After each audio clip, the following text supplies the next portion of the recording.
ভাবছেন আপনার মৃত্যুর পরে আপনাকে কেউ মনে রাখবে? তাহলে ভুল ভাবছেন। মৃত্যুর কয়েক ঘন্টা পর পরই কান্নার শব্দ পুরোপুরি বন্ধ হয়ে যাবে। শেষ বিদায় দিতে আসা লোকজন কেউ কেউ ফোনে মাশগুল হয়ে যাবে, কেউ কেউ আবার সংসার, রাজনীতি, ব্যবসা ইত্যাদি বিষয় নিয়ে আলোচনা করতে থাকবে। আপনার পরিবার ব্যস্ত হয়ে পড়বে আত্মীয় স্বজনকে খাওয়াতে এবং তাদের দেখভাল করতে। আপনার কোনো কোনো আত্মীয় স্বজন বা বন্ধুবান্ধব আপনার ছেলে বা মেয়ের কাছে ফোন করে বলবে উনি কোনো ইমার্জেন্সি কারণে আসতে পারবেন না। পরবর্তী কয়েকদিন আপনার ফোনে কিছু কল আসবে আপনি মারা গিয়েছেন এটা না জানার কারণে। সপ্তাহখানেকের মধ্যেই আপনার ছেলে মেয়ে নিজ নিজ গন্তব্যে চলে যাবে। মাস শেষ না হতেই আপনার জীবনসঙ্গী কোনো কমেডি শো দেখে আবার হাসতে শুরু করবে। সবার জীবন আবার স্বাভাবিক নিয়মে চলতে থাকবে। সবাই আপনাকে আশ্চর্য গতিতে ভুলে যাবে।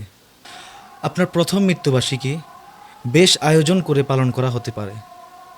পলক ফেলা মাত্রই একটি বছর চলে যাবে, আর আপনার সম্পর্কে কথা বলার, আলোচনা করার কেউ থাকবে না। আপনি চিরকালের জন্য মুছে গেলেন সবার মন থেকেও।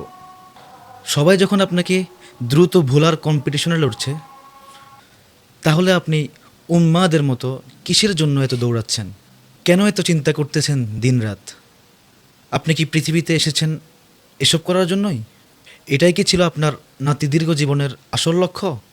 আপনি কি আপনার একমাত্র জীবনে পরিবার, পরিজন, বন্ধুবান্ধব, আত্মীয় স্বজন তাদেরকে সন্তুষ্ট করতে জন্ম নিয়েছিলেন? বিশ্বাস করুন, কারোর জন্য কোনো দিন কিছু থেমে থাকে না, কিচ্ছু না। আপনি না থাকলেও সব স্বাভাবিকভাবে চলবে। কোনো ব্যথাই চিরকালীন নয়, কেউ আপনাকে মনেও রাখবে না। জীবন একবারই আসে, তাই প্রাণ ভরে বাঁচুন। এই জীবনে যদি পরম কোনো উদ্দেশ্য থাকে, সেটা হচ্ছে সুন্দর মৌত, আখেরাত সুন্দর হওয়া। তাহলে সেই মহান উদ্দেশ্যের যতটা কাছে সম্ভব সেটার চেষ্টা করুন। এটাই জীবন।